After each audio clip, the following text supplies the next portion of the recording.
Hi dear students, it's our third period of class 10 chapter number 8 T ratios, and it is hoping that you all have remembered whatever we have learned in the previous classes, and it is also hoping that you have also gone through the identities, trigonometrical ratios, whatever we have deducted or whatever we have learned from the previous classes. That is sine theta equals to perpendicular by hypotenuse, cosine theta equals to base by hypotenuse, and so and so.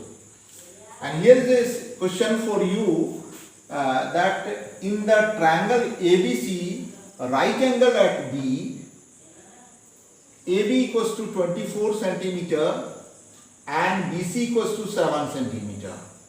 We need to find out the value of sine A, cos A, and in question 2 sine C and cos C. जैसा कि हमने कल कहा था previous class में कि जैसे ही हमारा एंगल चेंज हो जाता है, हमारा परपेंडिकुलर और बेस का भी चेंजिंग होता है। परपेंडिकुलर और बेस का इंपॉर्टेंस हमारे कंसीडर्ड एंगल के अकॉर्डिंगली ही होता है। तो साइन ए के लिए परपेंडिकुलर बीसी हो जाएगा, वेराज एंगल सी के लिए परपेंडिकुलर एबी हो जाएगा। उसी पे बेस्ड ये क्वेश्चन है, एनसीईआरटी का फर्स्ट क्वेश्चन। आपको निकालना है sign A cos A, sign C cos सी। सबसे बड़ी बात यह है कि third side of the triangle हमें गिवन नहीं है।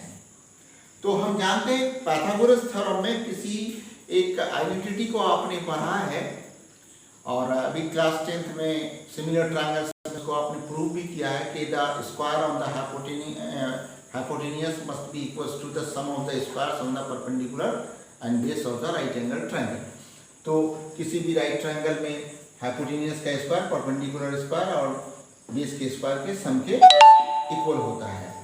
तो हमने यहाँ पे ये किया है कि AC को first of all Pythagoras theorem से निकाला है कि AC equals to under root AB square plus BC square. AB का वैल्यू जितना है वहाँ उसको रखा गया, BC का फिर जितना है उसको रखा गया। फाइनली हमें यहाँ से 625 अंडर रूट मिला, जिसका वैल्यू हम अगर क्वाड्रेटिक नेचर से लेना शुरू करें तो हमारा ये वैल्यू प्लस माइनस 25 होगा। नेगेटिव वैल्यूज को आपको नहीं लेना है, क्योंकि हम जो यहाँ ट्रिग्नोमेट्रिकल रेशियोज जो स्टडी करते हैं वो 91st क्वाड्रेंट की ट्रिग्नोमेट्रिकल रेशियोज को स्टडी करेंगे। सेकंड, थर्ड एंड फोर्थ और रिमेनिंग क्वाड्रेंट्स का ट्रिग्नोमेट्रिकल रेशियोज को हम लोग हायर क्लासेस में स्टडी करेंगे। तो अभी जो एट प्रेजेंट आपको 90 डिग्री तक का, दैट इज फर्स्ट क्वाड्रेंट की ट्रिग्नोमेट्री जाननी है, इसलिए हम लोग पॉजिटिव वैल्यू को ही हाइपोटेन्यूस का हमेशा ट्रीट करेंगे। तो साइन ए इक्वल टू हम लोग कल पढ़े थे कि परपेंडिकुलर बाय हाइपोटेन्यूस। तो perpendicular for angle A BC perpendicular होगा, हाइपोटेन्यूस AC होगा, तो BC by AC equal to 7/25। Cosine A के लिए base by hypotenuse, base angle A के लिए 24 होगा, तो दैट इज 24/25। ठीक उसी तरह से साइन सी, अब एंगल मेरा जो ले रहा है कंसीडर करना है यहाँ पे एंगल सी को, तो सी के लिए परपेंडिकुलर ये भी हो जाएगा और बेस BC हो जाएगा इस एंगल के लिए। तो साइन सी के लिए परपेंडिकुलर बाय हाइपोटेन्यूस वही है, लेकिन हमारा यहाँ पे चेंजिंग आ रहा है।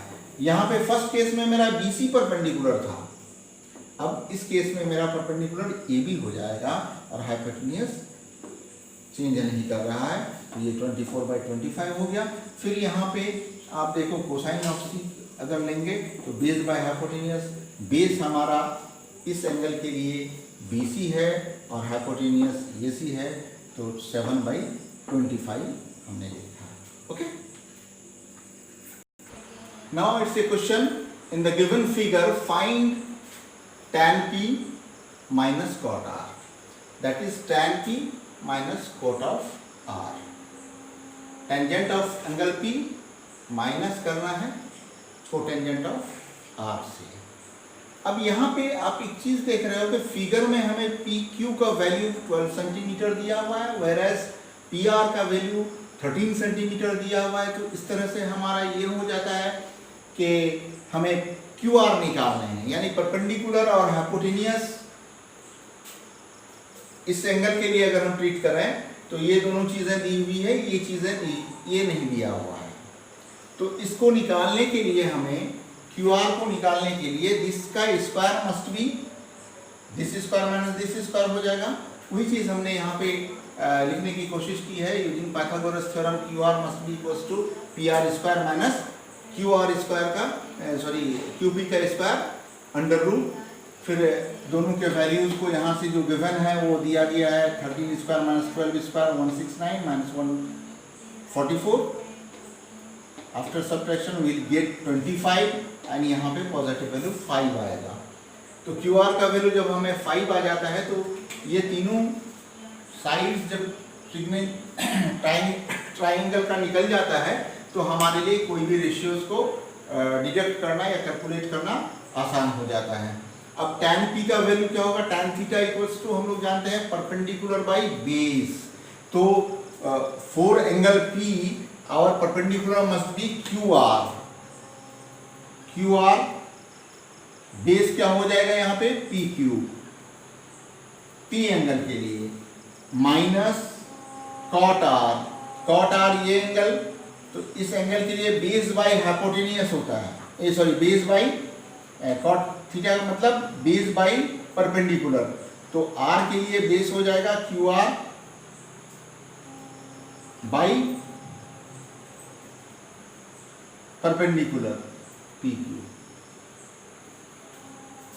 देखिए अब सेम मैग्नीट्यूड का आया। अब अगर हम वैल्यूज को नहीं भी बैठाएं तो यहाँ पे मेरा वैल्यू 0 हो जाता है।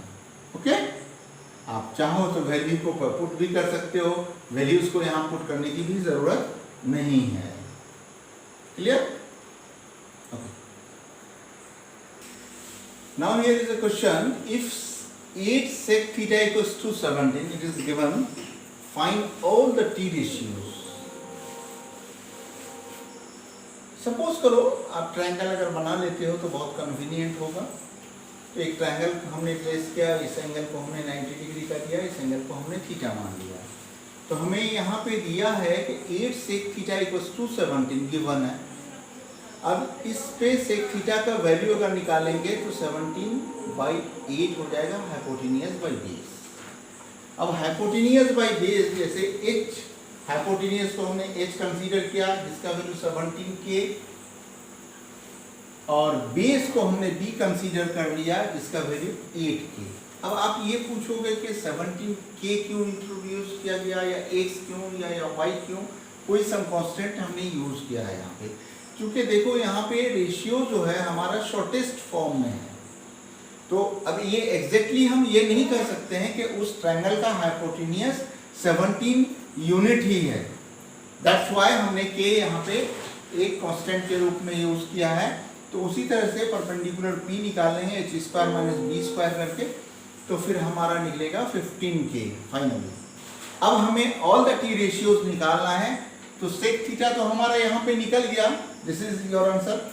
और आप चाहो तो फिर लिख सकते हो therefore sine theta equals to, आप जानते हैं कि परपेंडिकुलर बाई हाइपोटेनियस होता है। तो फिगर पे देखो आपका परपेंडिकुलर कितना है 15k है थीटा के लिए, और हाइपोटेनियस कितना है 17k है, तो 15/17 हो जाएगा, k कैंसिल हो जाएगा। उसी तरह से cos theta equals to base by hypotenuse हो जाएगा। तो बेस यहाँ पे 8k बाई 17k होगा, तो 8/17 हो जाएगा। ये आंसर है, ये एक आंसर है। tan theta equals to perpendicular by base होता है, तो परपेंडिकुलर हमारा 15k बाई बेस 8 है, और cos theta equals to base by perpendicular है, तो सिंपली रिवर्स के लिए 8/15 हो जाएगा। और सेक थीटा तो हमारा दिया हुआ है, and cosec theta equals to hypotenuse by perpendicular है तो हाइपोटेनियस 17K बाई 15K, के कैंसिल होके यही आंसर देगा। ओके,